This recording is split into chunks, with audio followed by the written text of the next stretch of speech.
Love will heal you. That's what they told you. But what if love is the very thing that's been wounding you all along? Nietzsche didn't believe in fairy tales. He didn't believe love made us whole.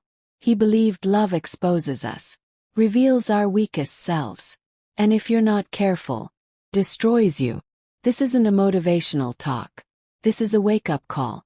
Because behind every passionate kiss, behind every forever, lurks a truth you were never supposed to hear. Today you'll hear it.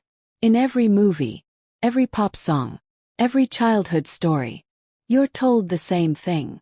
Love saves you. Meet the right person and everything falls into place.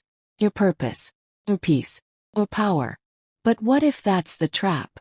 Nietzsche once said, "It is not the lack of love, but the lack of friendship that makes unhappy marriages." Let that sink in.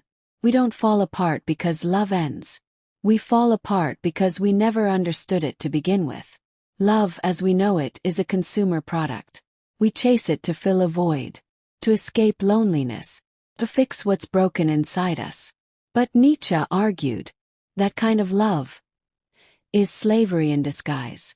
You become addicted to validation, dependent on affection, and slowly, without knowing it, you lose yourself. Let me introduce you to Michael, 29, lives in Chicago. Corporate job, gym body, Tinder matches blowing up every day. He thought he had it all. Then came Samantha. Smart, ambitious, beautiful. For the first time he felt real love.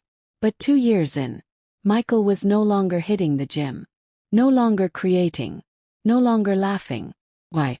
Because love had become a performance. A constant negotiation. Who's texting who? Who's pulling away? Who's got more power? Nietzsche warned of this. He said, "The best friend is likely to acquire the best wife, because a good marriage is based on the talent for friendship. Not passion. Not drama. Friendship. But we don't marry friends. We marry fantasy. And fantasy doesn't survive reality." You think Nietzsche was just a philosopher in a dusty library. He lived this. He fell in love hard with a woman named Lou Salome. Brilliant, unorthodox, wild. But Lou never wanted to be tamed. Nietzsche proposed. She declined. He spiraled. He wrote some of his darkest, most brilliant works after her rejection.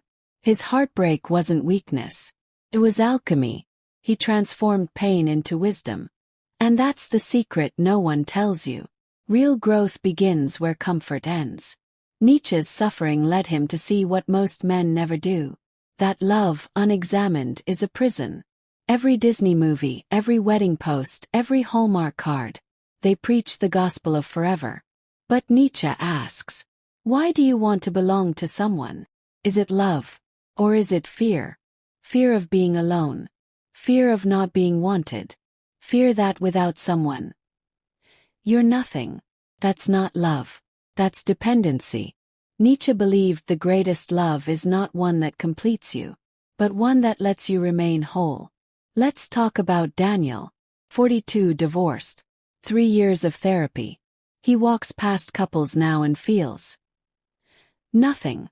Not bitterness, not envy, just silence, just peace. Daniel isn't broken. He's free. He stopped chasing love the way he chased promotions, like it was something to win. Nietzsche said, one must learn to love and one must learn to be kind, and this from youth. If education and breeding do not teach it, nature does not. In other words, love is not natural. It's a skill. And if you weren't taught to love without control, you were taught to destroy. So what's the answer?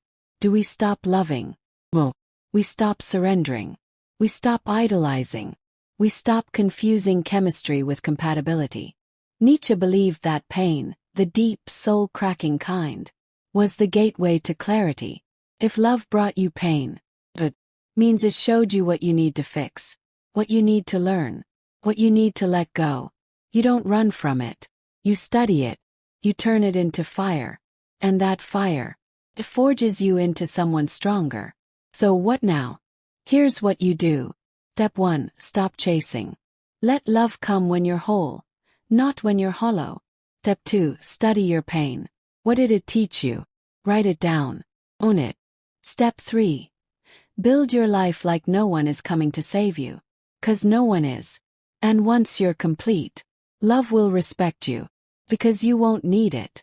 If this message struck something deep, comment, "I've seen the fire," so others know you're no longer asleep. And if you want more truths like this, stick around. The next episode, we go deeper into how society sells you weakness disguised as love. Until then, be ruthless with your healing. And never forget, love is pain, but pain is power.